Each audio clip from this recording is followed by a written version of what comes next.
성경 혈독을 위해서 오늘 우리가 함께 읽어나갈 하나님 말씀 이사야 58장부터 60장까지 말씀입니다. 하나님께서는 하나님 백성들이 이 신앙의 길을 온전하게 걷기를 원하십니다. 신앙을 가지고 있지만 하나님 앞에 하나님의 기쁨이 전혀 되지 못하는 신앙의 모습들도 있다라고 오늘 이사야 말씀을 통해서 우리에게 말씀하시는데요. 2절을 보시면 58장의 2절을 보시면 그들이 마치 공의를 행하고 하나님의 규례를 저버리지 않는 민족이나 되듯이 날마다 나를 찾으며 나의 길을 알기를 좋아한다. 그들은 무엇이 공의로운 판단인가를 나에게 묻고 하나님께 가까이 나가기를 즐거워한다고 한다 라고 주님께서는 말씀하고 계십니다. 마치 스스로 신앙생활을 잘 하고 있다 라고 생각하지만 하나님께서는 그 중심을 다 보고 계셔서 전혀 그렇지 않다. 이스라엘을 향하여 또한 하나님 백성들을 향하여 지금 말씀하시는데요. 4절 보시면 그들의 실상이 나옵니다. 4절에는 너희가 다투고 싸우면서 금식을 하는구나. 이렇게 못된 주먹질이나 하려고 금식을 하느냐. 너희의 목소리를 저 높은 곳에 들리게 할 생각이 있다면 오늘과 같은 이런 금식을 해서는 안 된다라고 말씀하십니다. 금식이라고 하는 하나님을 기쁘시게 하려는 이 행위가 하나님 보시기에는 전혀 하나님의 기쁨이 되지 않고 5절에 보시면 이것이 어찌 내가 기뻐하는 금식이겠느냐. 이것이 어찌 사람이 통회하며 괴로워하는 날이 되겠느냐. 머리를 갈대처럼 숙이고 굵은 배와 재를 깔고 앉는다고 해서 어찌 이것을 금식이라고 하겠으며 주님께서 너희를 기쁘게 반기실 날이라고 할 수 있겠느냐라고 말씀하시면서 겉모습으로 다른 사람들 보여주는 신앙생활을 아무리 해봤자 하나님은 그 중심을 보고 계시기 때문에 제대로 된 마음을 가지고 주님 기뻐하시는 신앙의 길을 걸어가라 라고 하시면서 6절, 7절, 8절에 하나님이 직접 말씀하세요. 이렇게 말씀하십니다. 내가 기뻐하는 금식은 부당한 결박을 풀어주는 것, 멍에의 줄을 끌어주는 것, 압제받는 사람을 놓아주는 것, 모든 멍에를 꺾어버리는 것, 바로 이런 것들이 아니냐. 또한 굶주린 사람에게 너의 먹거리를 나누어 주는 것, 떠도는 불쌍한 사람을 집에 맞아들이는 것이 아니겠느냐.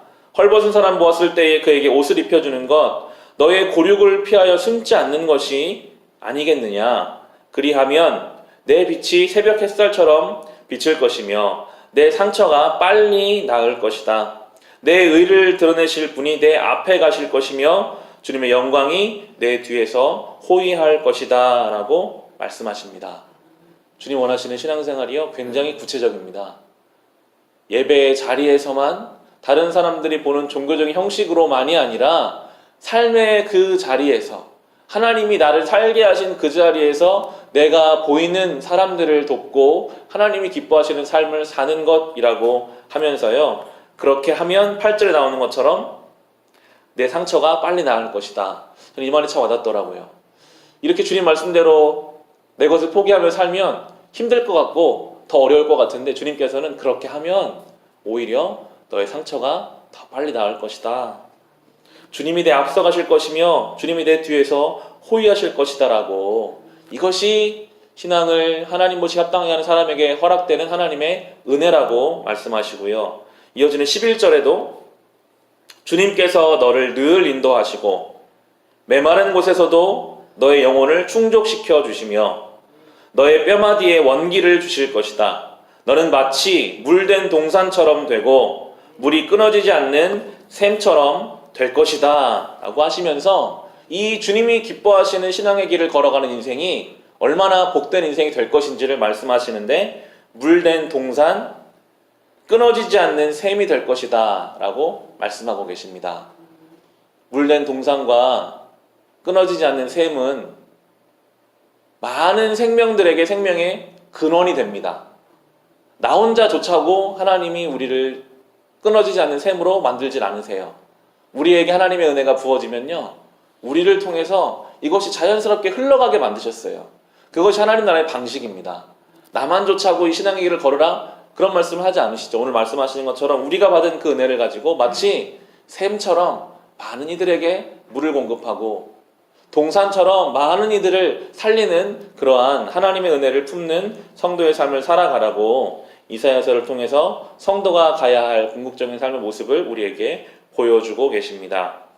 이사야가 이제 마무리 되어 가는 과정에서 이어지는 59장, 60장을 또 개인적으로 묵상해 보시면 여전히 우리는 죄가 많지만 하나님이 하나하나 다 고치시고 바꾸셔서 결국 하나님 백성을 통해 어떻게 하나님의 일을 이루어 가실지를 말씀해 주실 것입니다. 오늘 하루도 이 하나님의 은혜의 통로로 살아갑시다. 우리가 하나님의 물된 동산이고 끊어지지 않는 샘이라면요, 우리의 말도 당연히 그 동산으로부터 나오는 말이 되겠죠. 우리의 생각도 우리의 행동도 태도 하나하나가 마치 주님의 이 복된 샘으로부터 나오는 그러한 오늘 하루의 삶이 될 수 있으시기를 주님의 이름으로 축원합니다.